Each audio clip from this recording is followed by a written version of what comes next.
It is my pleasure to introduce you to Thomas Ellis, my sales coach, my sales sensei. Thomas has been with me from the beginning of my business, and I just have to say, I lucked out.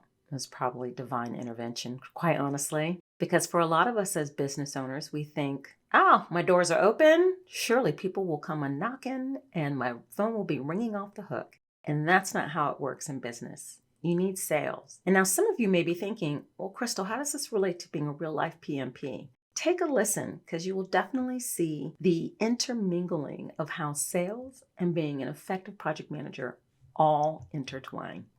I am so excited to have my dear friend, my coach, my mentor, my guide in this journey called business ownership, Thomas Ellis. He is a sales coach, my sales sensei, honestly, that's what I call him. And I have grown so much, Thomas, in my thinking and my approach to how I think about sales. Having worked with you for the 7 years I've been in business, you have been an instrumental part to my business. You gave me an assignment, I did it, and the strategy worked. That's what I always tell people, like, you listen to Thomas, the strategy will work. Just do what he says. So before we kind of dive into what you do and some questions I have for you, I always love to ask this question. Do you remember how we first met? Yes, you know what? I've been thinking about that quite a bit. And once again, it is an honor and privilege to sit and have this conversation with you. You are one of my favorite clients that I've You worked say it with. to everybody. No, it's the truth because we may wrestle and fight, but you do it and you get the results, and that's all it's about. When we first met, I did a workshop at the Bowie Bick, I believe, um, on selling. And at that time, I was offering a workshop, a 6 week boot camp, and I think you signed up for the boot camp. That was Yeah. that was 7 years. Oh my God, that's 7 years ago, 7 years almost ago. 8. Yeah. Wow. I know. I know. I know. And I remember that day. I mean, when you're a business owner, you're like, oh my God, there's so many resources. Like, what do I do? Who do I talk to? I have no idea, to be quite honest. Well, actually, I do. The Bowie BIC, and for those who are not from the area, the listeners who are not familiar with the BIC, it's for the Business Incubator Center that's based out of a local university here in the Washington, D.C. area, Bowie State University and HBCU. Shout out. And they had a series of classes. And I'm like, it's free. I'm going to take advantage of all of them. And I remember because I kept showing up, they're like, Miss Richards, you're like a bad penny. You keep showing up. I don't know how to take that now that I think back to that, but I'm like, if it's free, I'm coming to it because you don't know what you don't know. And if you all think that these are classes new business owners should take, then I'm going to listen to it. So it was never in my head like, I want to know sales. It was like, this is great. Let me find out what it's about. And yeah, that's what led me to you. And no surprise, you were a great salesman when you pitched your six-week boot camp course. And I'm like, I think I need to do this. I think I need to do this. And that's the kind of one of the things I take away about I got to convince people you need to do this. This is for you. And that's what you have taught me. So I always love asking that question to see what people remember from what you recall versus what I recall, how we So met. so just as a follow-up to that, Uh-huh. I think we had 5 people in that class, and 2 of those people I'm working with to this day. Nice. And that shows how they see you two as the sensei when it comes to sales. And when we get stuck, because you and I have worked off and on through these years, ever since that first class at Bowie Bit to the boot camp. And we've just worked because you've, like I said, you've been an important part of my growth as a business owner and my growth in thinking of how sales is such a valuable skill set to have. Well, thank you. I've been talking about sales, and I want to give you the opportunity to kind of give your 30-second elevator explanation to what you do. You walk into a local First Watch, and I mentioned that And this is a chain in kind of the eastern part of the US where they serve, fresh food, farm to table food. And I went to the first watch in my local area. Let me tell you, Thomas, I saw so many buoy like movers and shakers there. So if you were in first watch and someone asked you, hey, Thomas, what do you do? What would you say in 30 What seconds? do I do in 30 seconds? So I would tell them very simply, I help people close big deals by teaching them easy and simple sales strategies. Oh, and you did the perfect one, because then I'm going to ask you, tell me more. Tell me more. Exactly, right?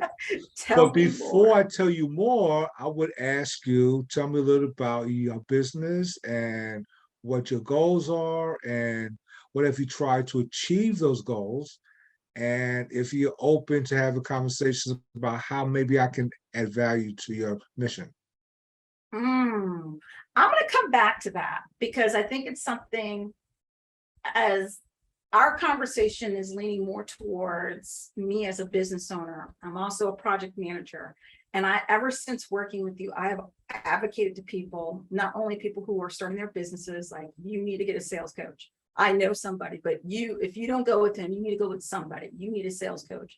But I've also advocated how important it is to have sales training, even if you work for a company. And especially for us as project managers, we have to spend time selling the project idea. So I'm going to come back to those questions that you said, because those are the same questions that can be asked of a project manager within a company, and they can still find value of recognizing, you know what, having sales training actually is a very important skill for me as a project manager. And I'll see if your perspective is yay or nay, and how it all melds together.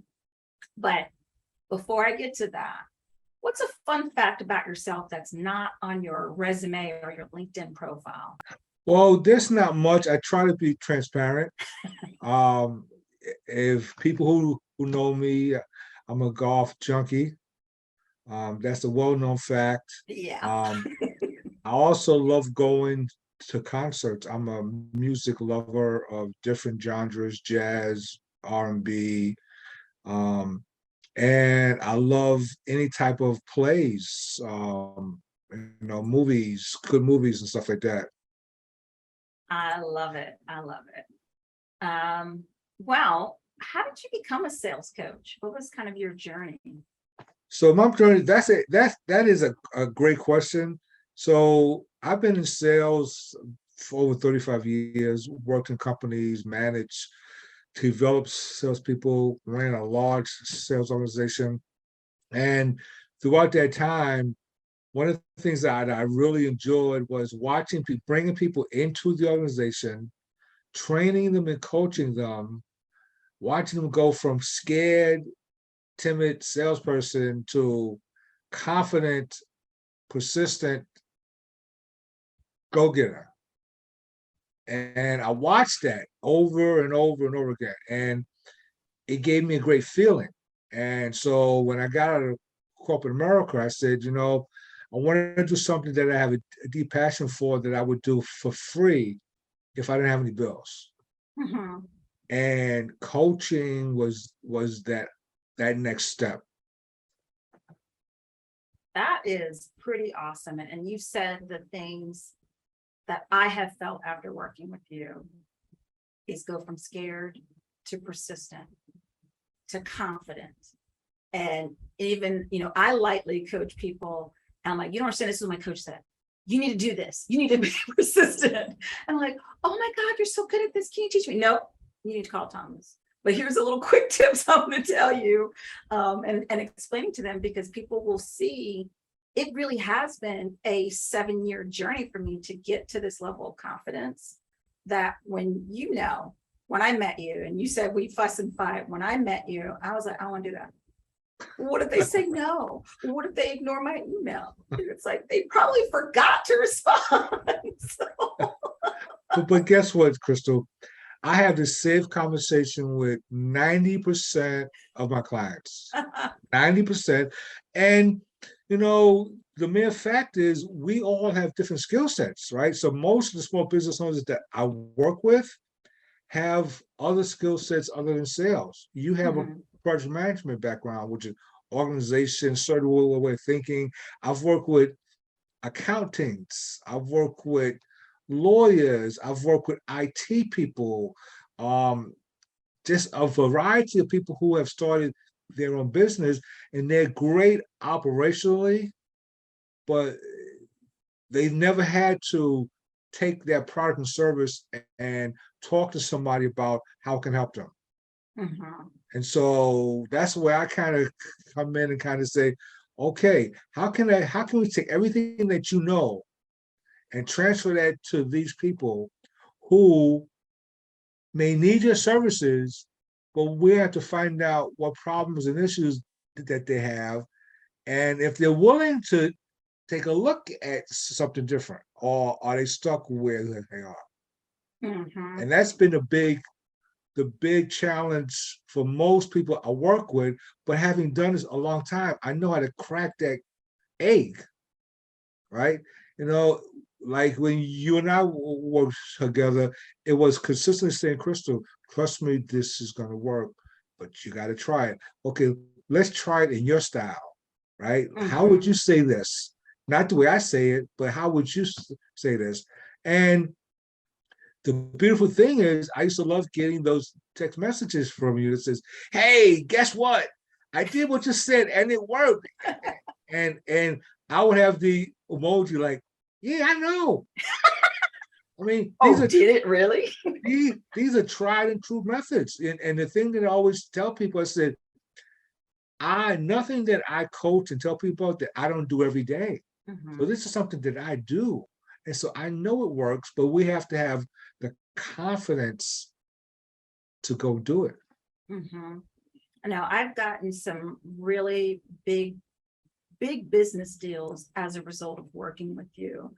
And, you know, it is the consistency of us meeting on a regular basis for a reminder. I mean, I need that from an accountability standpoint and the encouragement, quite honestly. Like, you're doing great. This is what you need to do. Maybe tweak this. And that has been huge for me.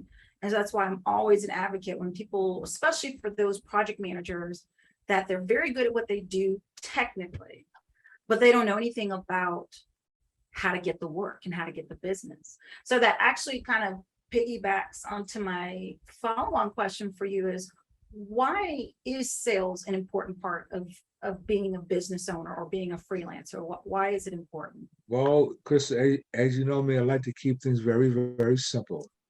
Without sales, you don't have a business. You Hmm. know, if you're not bringing revenue, and it's all about bringing in revenue, you could have the best product in the world, the best back office, the best billing system, the best office space, everything. You look really, really great, but you have no revenue coming But but but in. Yeah, Thomas, I market on LinkedIn all the time. marketing Like, link and why? right, I'm so right. that's the pushback of saying you're gonna Yeah, get. yeah, yeah. I have a profile on LinkedIn, Thomas, but I said, yeah, well, you have a profile, but how often are you using LinkedIn? How Mm, often are you engaging with your targets? First of all, does your LinkedIn profile talk to how you can help people, or is it a resume? mm, Right? If it's a resume, nobody cares about what you did. No, they don't care about what you did. And trust me, Crystal, my first LinkedIn profile was all about me. I mm. built the sales team. I did days, me, me, me, me, me. And somebody that I met early on said, nobody gives a damn about that. We Mhm. want to know, how can you help me if I have certain problems? So you got to go back and identify what problems do you solve, and that has to be in the profile. And you have to engage people. You have to share content. You have to educate. LinkedIn is a tool that you educate. You get people to link up to you, and you have conversations, and you chat, and you figure out if you can help them. That's what that is all about. I encountered, I guess she's kind of a business coach, a mastermind expert, and And something that she said that really has resonated with me. And I'm curious from your perspective. People, kind of to your point about, people don't care about your resume. People don't care about the services you provide. They care about the transformation that you're going to give them. What is your take on that? Absolutely. Mhm. Because people are trying, everybody's in business to grow their business, Mhm. right? I can't think of any business that says, nah, I got enough sales for the year. We don't need any more sales. I don't, every year, companies, small, large, medium sized, are saying, how can we get more? How can we get more sales? Nobody ever Mhm. says, oh man, the sales last year were great. We don't, hey, everybody, take the year off. We don't need any more sales, right? So when you're in that environment, and that's the world, that's it. We're constantly trying to get better every year, trying to improve upon something, trying to get more customers, right? Mhm. The only way, and that's why sales is the only discipline that brings in revenue. Mhm. Nobody else in the organization is responsible for bringing revenue. Sales. So if you're a project management specialist that have your own company and you're going out seeking other companies that need your services, you have to sell. Now, I take away the word sell because that intimidates a lot of people. So with most clients I work with, I say substitute help instead of Mm. sales, right? As soon as I say that, they have you, it makes you feel better. So we all love helping people. If we ran into a stranger tomorrow or this afternoon that asked for help, we would help them because Mhm. that's in our DNA. So if we go about saying to potential clients, let me help you, let me understand what challenges, issues, what your goals are, plans are, how can I help you get to the next level, then the person on the other end is going to say, why sure, Crystal, let's have a conversation about that. Mhm. And the better questions you ask, the better understanding you have of their business, and the better you can articulate how you can solve that problem will determine if they use your company. Mhm. And that's in a nutshell why sales is the most important part of any business. Without sales, you don't have a business. Noodle on that. Without trying to help people, you don't have a project. Think on that. Stay tuned for episode 2 for more on this conversation with Thomas. Thanks so much for listening.